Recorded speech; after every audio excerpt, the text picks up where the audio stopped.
ఏపీలో రికార్డు స్థాయిలో లిక్కర్ అమ్మకాలు జరుగుతున్నాయి. అధికారంలోకి వచ్చాక దశల వారీగా మద్య నిషేధం చేస్తానంటూ హామీ ఇచ్చిన జగన్ ఇప్పుడు దాని అమ్మకాల్లో రికార్డు సృష్టిస్తున్నారు. కొత్త సంవత్సర స్వాగత వేడుకల సందర్భంగా మద్యం అమ్మకాల్లో జగన్ ప్రభుత్వం రికార్డు సృష్టించింది. గతంలో ఎన్నడూ లేని విధంగా డిసెంబర్ 31న ఒక్కరోజే 147 కోట్ల విలువైన సరుకును విక్రయించింది.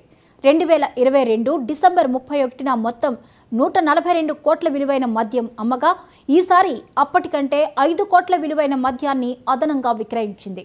రాష్ట్రంలో సాధారణంగా రోజుకు 70 కోట్ల నుంచి 75 కోట్ల విలువైన మద్యం అమ్ముతారు.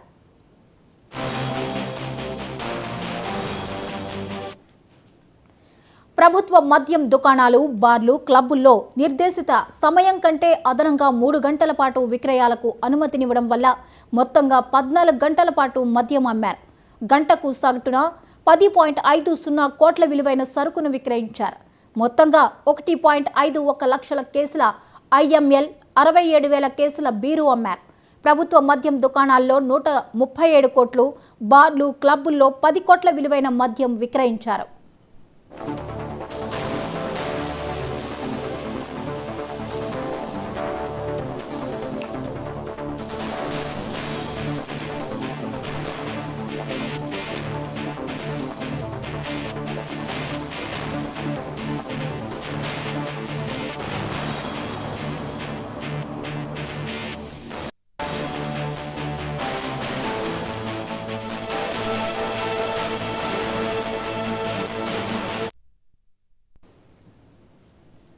తెలంగాణలో మద్యం ఏరులై పారింది. న్యూ ఇయర్ వేడుకల వేళ అమ్మకాల జోరు పెరిగింది.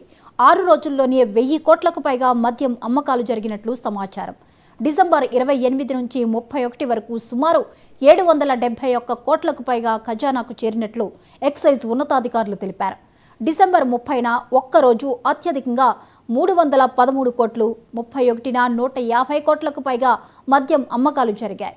డిసెంబర్ 28, 29 తేదీల్లో 200 కోట్ల మద్యం అమ్మకాలు జరిగాయి.